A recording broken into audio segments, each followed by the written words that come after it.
Hello everyone, I'm Chester44 and welcome to this Let's Play Blades of Avernum. Last episode, we started a new scenario, Druids of Krell. We went out to meet these Druids of Krell in their grove, in their sanctuary, in order to try and help them deal with the Order of Flame, their rivals, who apparently attacked and kidnapped Brother Ephesos, their leader. Ephesos also being the name of the writer of this and several other scenarios. Anyway, we gotta find Brother Oakleaf and speak with him to try and get help. Now that you've learned a bit more about what's going on, it's time to find Brother Oakleaf and help find Ephesos. The last hint he gave was that he'd be getting equipment at Relius. Relius is supposed to be to the north somewhere, so maybe you should head that way. West Order Temple, South Orin, East Slomar, North Upper Plionth Vallis. Well, I explore everywhere, it's what I do. And here's the town of Orin. So how about we investigate this?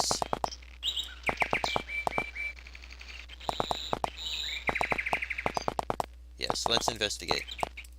As you reach the edges of Orin, a crowd of townsfolk rushes out at you, screaming something about a drake. A younger woman approaches you. "Adventurers! We have seen a terrible omen! 2 drakes just flew over the town, and they were headed toward the Order's Preserve." Well, that's just great. It'd probably be wise to check on that. As you reach the edge of town, you tell a nervous-looking group of farmers to stop worrying because you've slain the drakes. Almost instantly, a crowd rushes from the town to surround you and congratulate you. The mayor of Orin approaches you, shaking your hand endlessly and babbling about civic duty. You begin to listen attentively, however, once he mentions your reward. "In honor of your achievement, I present you with this ring, which has been in my family for generations. Please also accept some payment in coin." Naturally, you accept. Level ups! You enter the small city of Orin and note the general prosperity of the town. Sadly, the inhabitants all seem a bit depressed, apparently from the news of Ephesus' abduction. Walking through the town bazaar, you can't help but feel a little bad for these people. However, the equipment they're selling still looks good. Okay, well, what's this? I didn't mean to sell that.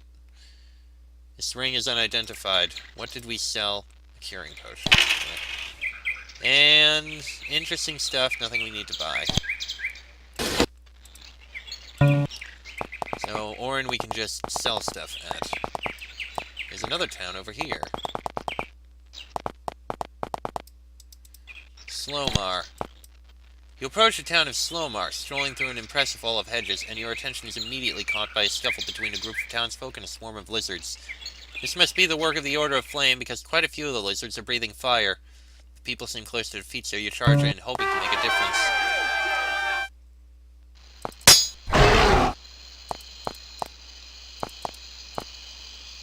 Okay. This should do a number on them.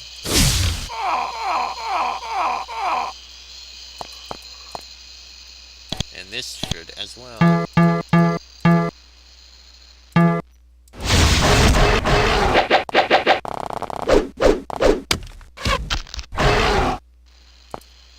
Yeah, you are very heavily encumbered.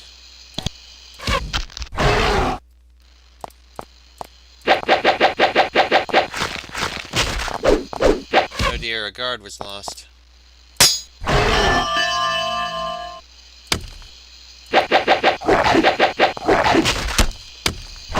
Here's another guard.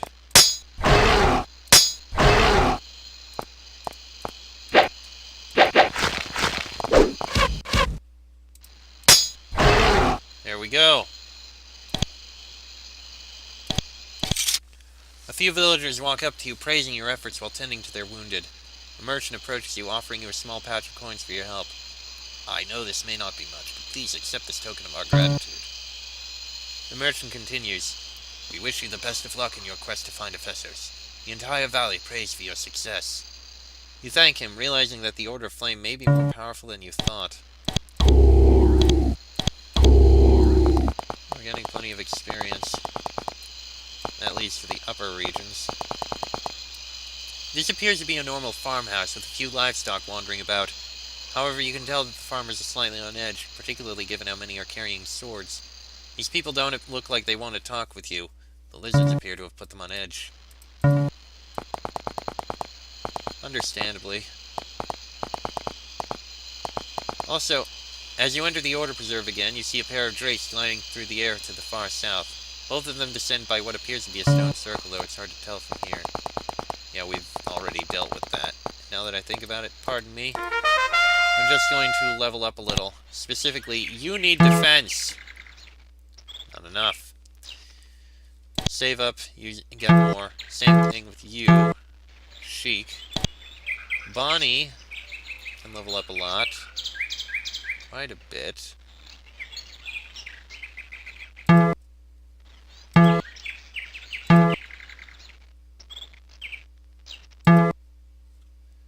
And Draco as well.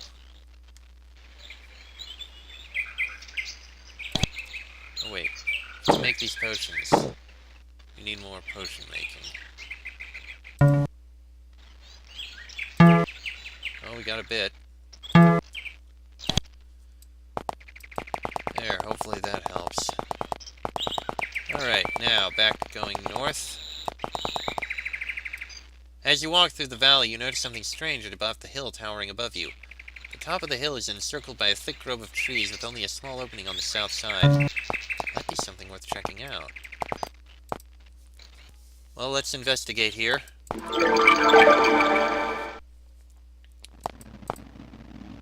Oh. The druid sitting at the fire gazes at you coldly. Greetings, adventurers. I am Brother Coldgate. Why are you out here in the middle of nowhere? Just watching the sky. Meditating.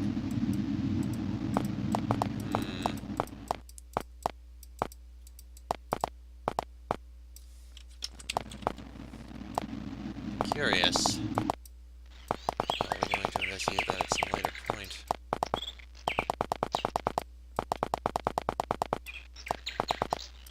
You approach the valley's capital city, Relius. From here you can see that it's a somewhat small farming town and that it looks fairly peaceful. However, you can see signs of lizard attacks on the surrounding farms and a few farmers are out in the fields. Those who are carry spears and swords, as if expecting an attack any minute.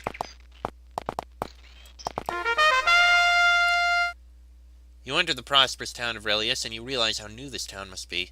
All the stone buildings seem unworn and the trees in and around the town seem very young. Apparently the Druids have done some great things with this town. Alright then. Doors start by going all around it.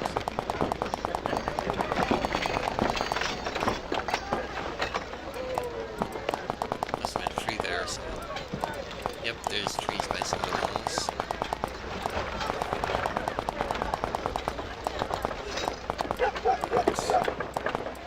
As you approach the town center, you notice a very strange sight. A large hedge sits about 5 feet off the ground, and the hedge itself stands over 10 feet tall.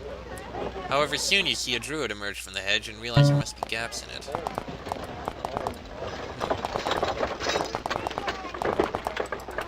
Mayor Irving Hollow. This aging man appears to be buried in an avalanche of paperwork, which is really quite natural for an empire ruler. You're not sure if it's the same around here, but some things never change. Even though this man looks like he's been doing his job for a long time, he appears to enjoy it, or at least tolerate it. He looks up from his writing for a minute and notices you. Greetings, adventurers. I'm the mayor of Relius, Irving Mahler. How can our town help you? Is there anything around town that needs to be taken care of? Well, as you know, things are a little chaotic with Brother Efeso's gone right now. Supposedly, there have been encounters of packs of lizards up in the mines west of here. We'd be rather grateful if you could help clear out the mines. Gladly. What do you do around here? Well, there's a lot of paperwork, particularly with the mines west of here. I take care of all that. You get used to it after a while. I supposedly command the army we have at Fort Orinil. It's to the north of here. That's been keeping me busy lately, what with all the roaming lizard hordes. A lot of farmers have been attacked, and it's difficult to keep everyone safe. That, and I'm supposed to be our valley's emissary to the Empire, but I don't care much for that. Sounds difficult. He grins. Of course it is, but I help keep this valley together, and it's worth it. This is better than my last job. I was a sergeant in this valley's army. We had a lot of really rough nights patrolling around here in the old days, particularly when the Order wasn't so well established. Why, I remember one night, our patrol stopped at the Drunken Flounder and got a bit drunk. We mistook a few local mailboxes for bandits, and you can guess what happened next.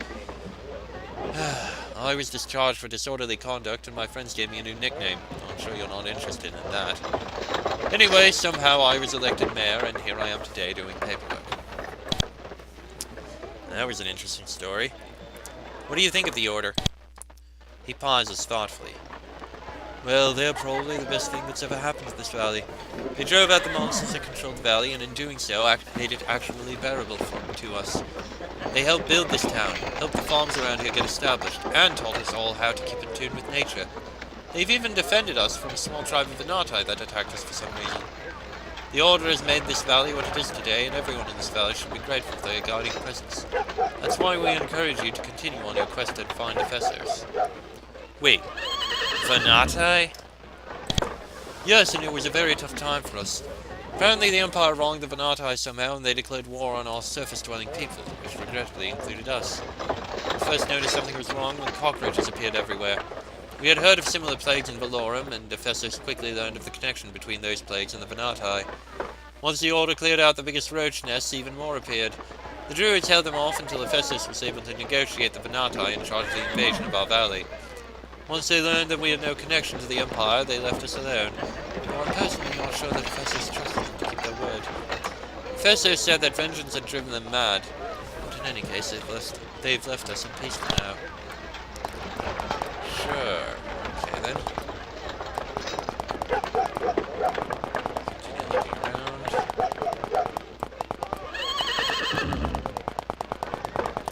This looks like the inn. What's this? Armory, keep out. Yeah, we'll leave it alone. Alright. Let's take a look at these buildings here. Ah, these are people's houses and the like.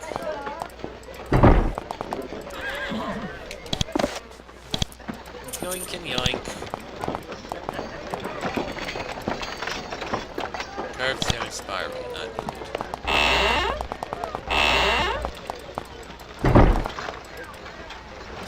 Coins. Copies? Nah. More coins though again.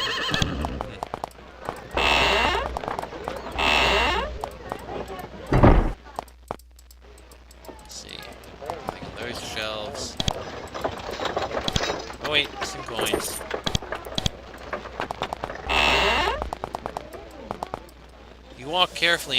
You carefully step into the hedge and walk right into what looks like a small temple, except inside a bush. It's not a surprise when you see a druid standing by the water-filled pedestal at the temple's center. Seems that the druids can grow anything.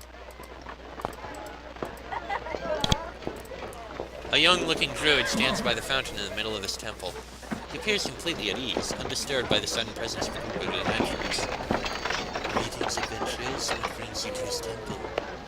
Why is this temple inside a hedge? Brother Darkwood looks at you strangely. This is the temple. Many of our temples are basically overgrown hedges when you think about it. Why did you build them that way? Well, we don't really build them, we grow them from seeds. A lot of seeds, usually once blessed at the Order Temple. Really, it's just easier for us to grow a temple. Saves a lot of work, though it does take more fertilizer. Probably more time, too. Are there any services this temple offers? Well, we can completely restore your party for 400 gold. It's not a perfect spell, but I'm working on that. Other than that, we just offer a quiet place for Order members to meditate and reflect upon life. Or sleep, you can do that too. No thanks, we don't need any heat. Especially not for such exorbitant prices. The Drunken Flounder Inn. Townswoman. Okay. So the townsman and townswoman don't have anything to say. Or that merchant. Okay. This woman barely acknowledges you before turning back to watch the men arguing at the other table. It appears that she doesn't want to talk with you right now. I feel like that was probably meant to be on her, so I think there's a bit of a glitch here. You approach the bar of the Drunken Flounder and see the innkeeper, a woman most likely in her 40s. She polishes a glass and watches you, just to make sure you're not already drunk. The name's Alia, and this is the Drunken Flounder Inn. Anything I can do for you? Hear any interesting news lately? Alia looks at you questioningly as if you're stupid or something. Well, there's Hephaestus' disappearance and the lizards roaming the valleys, but beyond that, nothing really interesting, she says, her voice dripping with sarcasm. We're a little preoccupied with restoring order to the valley to worry too much about anything else. Okay, fair enough. There's the rooms in the inn, since you can't get into the kitchen. Let's see. Delrin's Ford. This blacksmith seems totally absorbed in his work. He continues working on what looks like a spearhead for a few minutes before plunging it into a large bucket of water beside his anvil.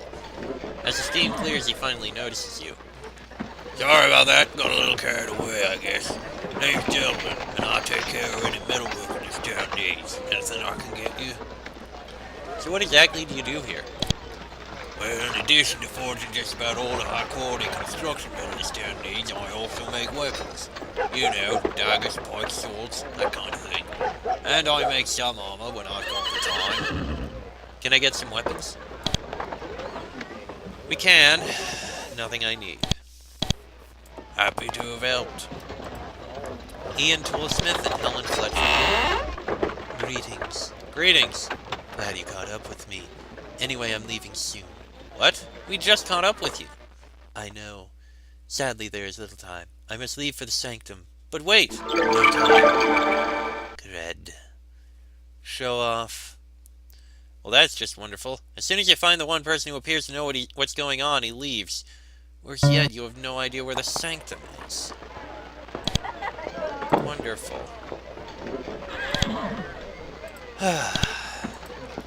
The merchant behind the counter quickly gives you the once-over, realizing that you're not an average customer. Oh, excuse me. Good. Let me try again. The merchant behind the counter quickly gives you the once-over, realizing that you're not an average customer. Ugh. One more time. The merchant behind the counter quickly gives you the once-over, realizing that you're not an average customer. My name is Ian, and I'm Relius's one and only toolsmith. May I help you? May I see your wares?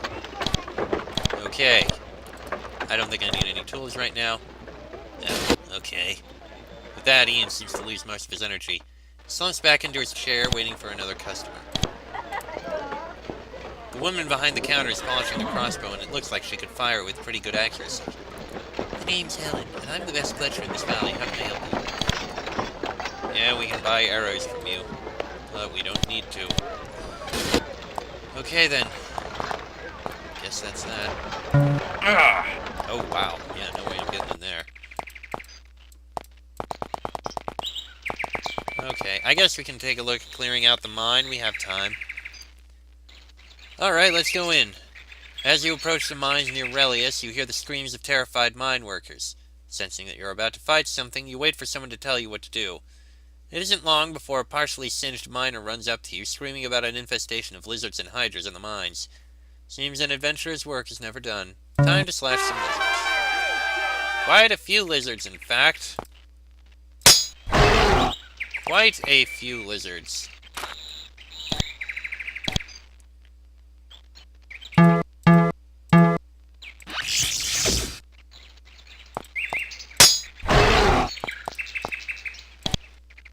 Okay then.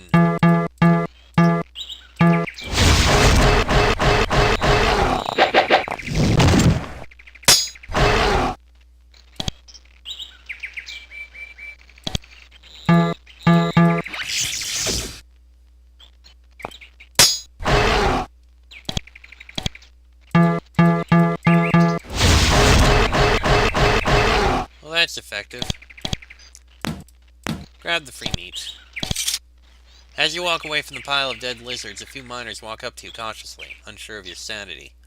Once they're sure that you won't attack them, they thank you profusely. We owe you one.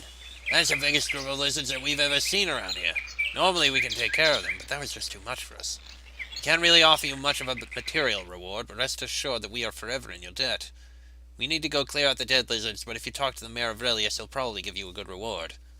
The miners go back to work, this time shifting dead lizards instead of rocks. I think it's best to leave before they start to smell. Sure thing. Let's get a reward. The mayor waits for you to speak, setting his pen aside. You've killed the lizards in the mine. He listens as you explain what happened. That's not good. We've never heard of groups that large. I suppose I should reassign a few guards to the mines.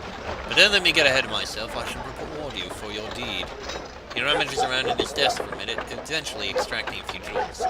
There's always a little money lying around this administration. You've just got to know where to find it. He hands you the jewels and looks back to his paperwork. Anything we can help with? Well, since you cleared the lizards out of the mines, it's been pretty peaceful around here.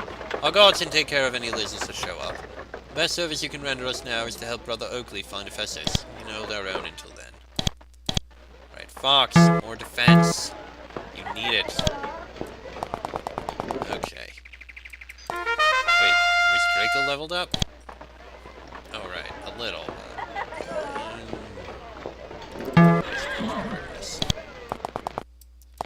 Okay. Let's continue looking around. North, Fort Orinil, East Leon's trading post, Southwest Relius, South Lower Plionth Vallis. Leon's trading post. You pass a small hedge surrounding a small house and immediately sense that something is amiss. While the ruined crops tell you something, it's the incredibly loud hissing sound that grabs your attention. Running toward the hissing sound, you see a huge group of lizards standing around a tree. Seems like they're waiting for something.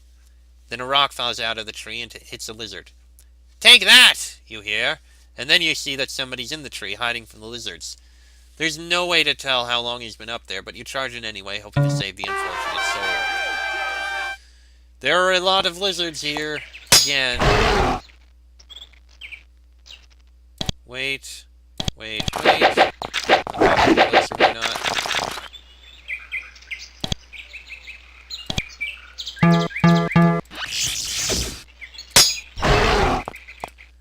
Alright, and a lightning spray.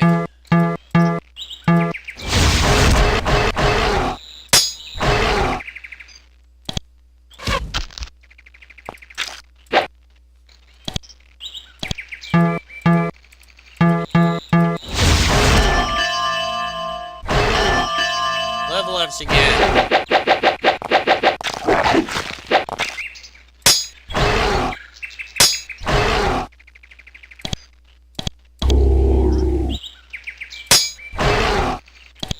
Lightning spray again.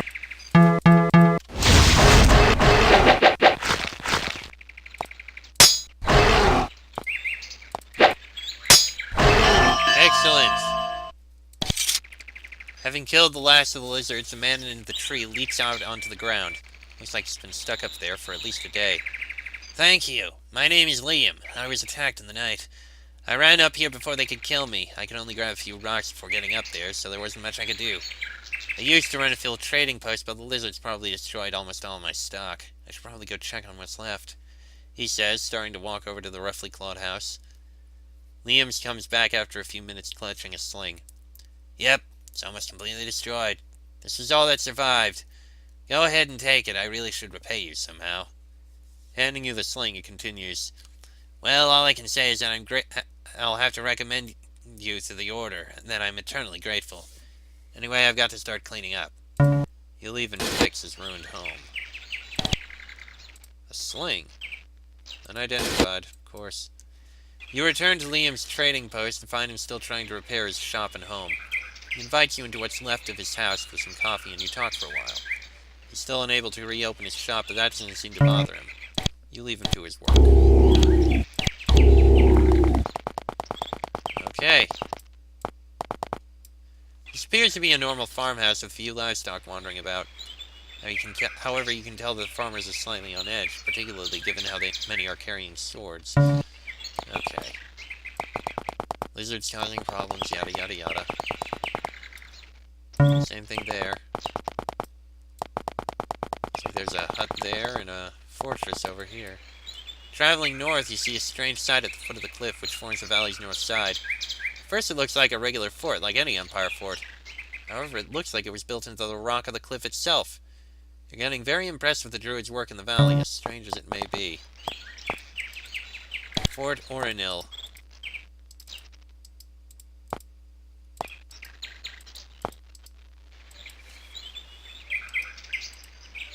Fort Ornil.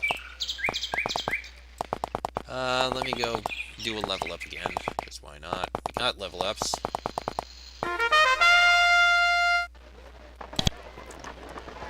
Alright, Sheik. Pointing defense. Bonnie. Actually, no, make a pointing next to me. Bonnie.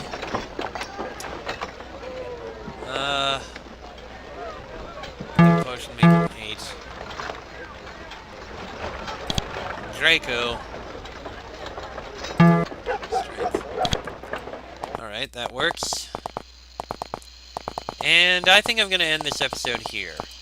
Next episode, we'll go into Fort Ornil and take an investigation in there, see what's going on. That'll be in the next episode, so until then, I'm Chester44, that is Fox, Sheik, Bonnie, and Draco. This has been a Blades of Avernum Let's Play, and I shall see you all next time.